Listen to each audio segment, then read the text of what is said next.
Sur les réseaux sociaux, on le sait, l'image d'un couple parfait peut voler en éclats en un instant. Et l'histoire qu'on va explorer ensemble aujourd'hui, eh bien c'est l'exemple parfait. L'histoire d'un mariage qui a duré moins de temps qu'il n'en faut pour le dire et qui révèle toutes les fissures cachées derrière ce vernis public. 8 mois. Voilà, c'est tout ce qu'a duré le mariage de l'influenceuse Ranel. De la robe blanche, des grands sourires, à la séparation, il ne s'est même pas passé une année complète. C'est tellement court que, forcément, ça soulève pas mal de questions. Et ça nous amène directement à la question au cœur de toute cette affaire. Comment un mariage, qui a été présenté comme ayant suivi toutes les bonnes étapes, toutes les règles, a-t-il pu imploser aussi vite? C'est ce puzzle qu'on va essayer de reconstituer. Alors, tout a commencé avec une annonce qui a fait l'effet d'une bombe.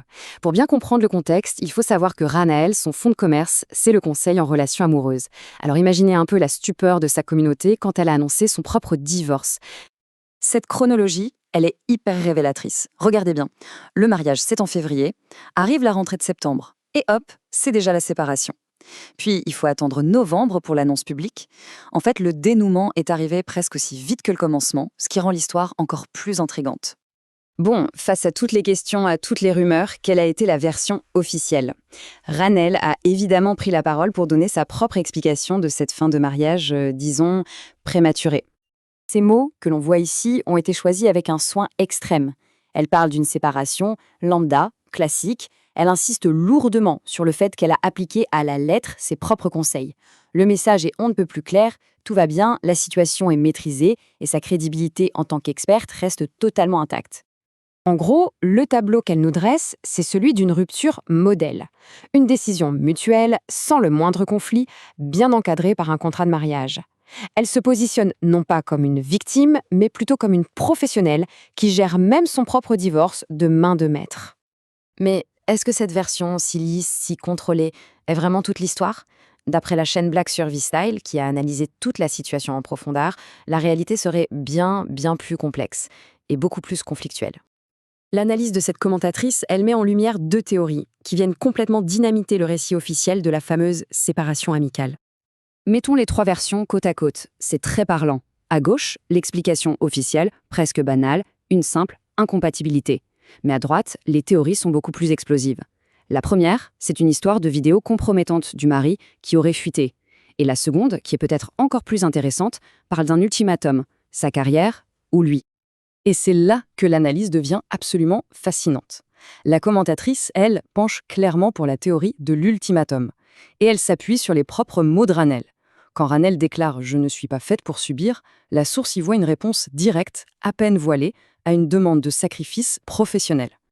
Et c'est à ce moment précis que cette affaire de divorce dépasse le simple fait divers people. Ça devient en fait le miroir de toutes les tensions qui traversent le couple et le mariage à notre époque.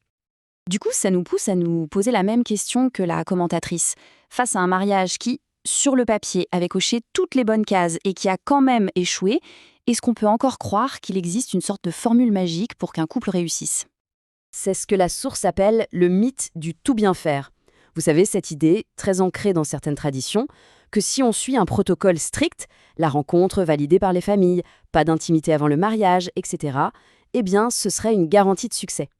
Selon cette analyse, l'échec de Ranel est la démonstration éclatante que la réalité, elle, est beaucoup plus complexe que ça. Ce graphique, qui s'inspire de l'analyse, illustre bien ce changement de mentalité. Regardez, la carrière, l'ambition, l'épanouissement personnel, tout ça est au sommet des priorités.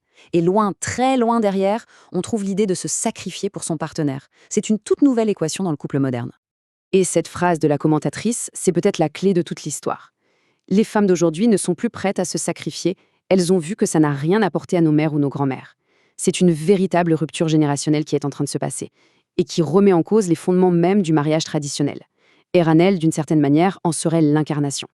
Alors, au final, que retenir de tout ça? L'histoire de Ranel, ce n'est pas juste l'histoire d'un divorce rapide.